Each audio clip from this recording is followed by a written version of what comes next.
Hello guys, आज का हमारा टॉपिक है कॉर्पोरेट सोशल रिस्पॉन्सिबिलिटी। नाउ जब भी हम सीएसआर के बारे में पढ़ेंगे, सबसे पहली बात आती है एप्लीकेबिलिटी की, जो कि सेक्शन 135 सबसेक्शन 1 में दी है। नाउ सेक्शन 135 सबसेक्शन 1 क्या बोलता है कि एवरी कंपनी जिसका पिछले फाइनेंशियल ईयर में नेटवर्थ 500 करोड़ या उससे ज़्यादा है, टर्नओवर 1000 करोड़ या उससे ज़्यादा है और नेट प्रॉफिट 5 करोड़ या उससे ज़्यादा है, तो उस कंपनी के ऊपर सीएसआर एप्लीकेबल होगा। पर सबसे पहला सवाल ये आता है कि क्या सेक्शन 8 कंपनी, जो कि एक नॉन प्रॉफिट मेकिंग कंपनी है या फिर एक फॉरेन कंपनी, उसके ऊपर सीएसआर एप्लीकेबल होगा? तो यस, वहाँ पर एवरी कंपनी लिखा है, दैट मीन्स हर कंपनी के ऊपर एप्लीकेबल होगा जो इनमें से कोई भी एक लिमिट टच करेगी। पहले एक रूल हुआ करता था जो ये बोलता था कि आपके ऊपर एक बार सीएसआर एप्लीकेबल हुआ तो अगले 3 साल तक सीएसआर एप्लीकेबल रहेगा। Now this rule has been omitted which is rule 3। अब ये रूल ये कहता है कि आपको हर साल चेक करना है कि लिमिट टच हुई है या नहीं, तब ही सीएसआर एप्लीकेबल होगा। अब नेक्स्ट क्वेश्चन ये आता है कि अगर होल्डिंग कंपनी के ऊपर सीएसआर एप्लीकेबल है तो क्या उसके बेसिस पर उसकी सब्सिडरी कंपनी पर भी सीएसआर एप्लीकेबल होगा? तो नहीं, सब्सिडरी को भी देखना है, अगर वो लिमिट टच करती है एज पर सेक्शन 35 सबसेक्शन 1, तब ही उस कंपनी के ऊपर सीएसआर एप्लीकेबल होगा। जस्ट बिकॉज होल्डिंग कंपनी के ऊपर सीएसआर एप्लीकेबल है तो सब्सिडरी के ऊपर भी होगा, ऐसा नहीं है। नेक्स्ट आता है सबसेक्शन 135 सबसेक्शन 2, जिसमें लिखा है कि बोर्ड रिपोर्ट के साथ सीएसआर रिपोर्ट भी जाएगी और अगर इम्पैक्ट असेसमेंट हुआ है तो इम्पैक्ट असेसमेंट रिपोर्ट भी जाएगी। देन नेक्स्ट आता है सेक्शन 135 सबसेक्शन 3, जिसमें सीएसआर कमेटी के फंक्शन के बारे में लिखा है। ना उसमें 3 चीज़ें आती है। सबसे पहला, formulate CSR policy which is approved by board of director. दूसरा आता है रिकमेंड सीएसआर प्रोजेक्ट, यानी कहाँ पर पैसा लगाना है ये सीएसआर कमेटी डिसाइड करेगी, but this CSR project is from schedule 7।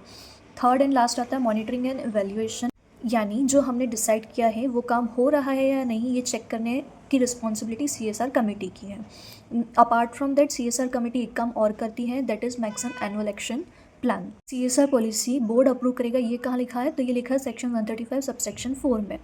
Then आता है section 135 subsection 5 which talks about CSR expenditure.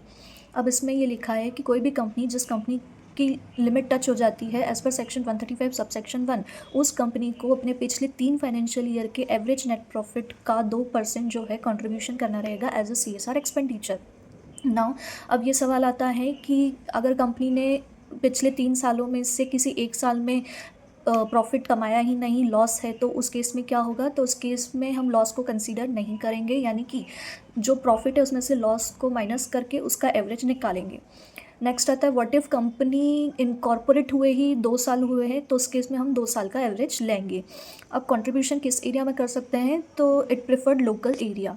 Next आता है excess amount, it means amount spend more than CSR obligation. For example, हमें contribution करना था 80 लाख का, पर हमने वॉलेंटरली 80,20,000 स्पेंड कर दिए, तो जो ये एक्स्ट्रा 20,000 है वो हमारा क्या कहलाएगा? एक्सीज अमाउंट, जिसका हमें सेट ऑफ मिलेगा अगले 3 साल तक। उसके बाद ये लैप्स हो जाएगा, फिर चाहे हमने उसे यूज़ किया हो या ना किया हो, सीएसआर हमारे ऊपर एप्लीकेबल हुआ हो या ना हुआ हो, इट डजेंट मैटर, 3 साल के बाद वो यूज़ नहीं कर सकते as a set off. Then आता है सरप्लस। सरप्लस क्या होता है? तो हमने कंट्रीब्यूशन किया हो किसी प्रोजेक्ट में, उससे जो भी इनकम या रेवेन्यू जनरेट हुआ हो उसे सरप्लस बोलते हैं। इसे हम सिर्फ सीएसआर पर्पस के लिए, यानी कि सीएसआर एक्टिविटी में ही यूज़ कर सकते हैं। It is not a part of business profit.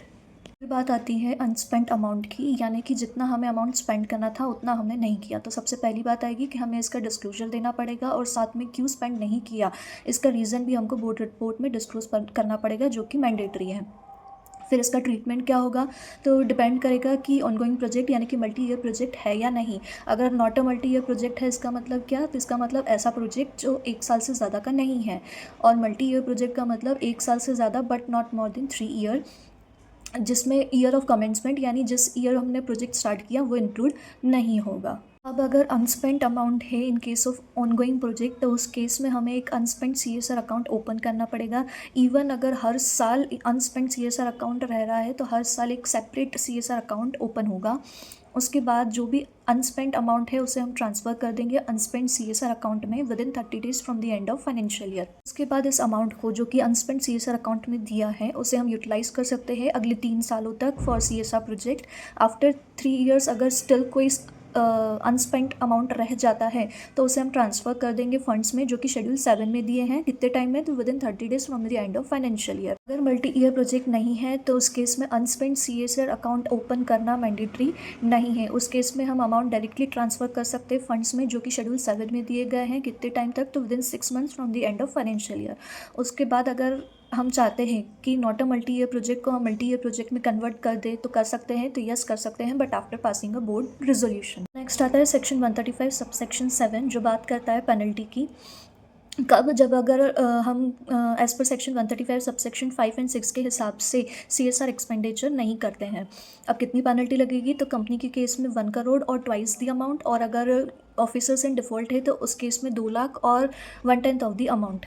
फिर आता है सेक्शन 135 सबसेक्शन 8, जिसमें सेंट्रल गवर्नमेंट को एक जनरल पावर दी गई है कि अगर सेंट्रल गवर्नमेंट चाहे तो एग्जम्पशन भी दे सकती है किसी को, और अगर किसी को ऐड करना चाहे तो उसे इंक्लूड भी कर सकती है। देन लास्ट आता है सेक्शन 135 सबसेक्शन 9, जिसमें ये बोला है कि आपका जो कंट्रीब्यूशन है अगर वो 50 लाख से ज़्यादा का नहीं है तो उस केस में CSR कमेटी बनाना मैंडेटरी नहीं है। That's all for today. In the next video we will discuss on CSR rules.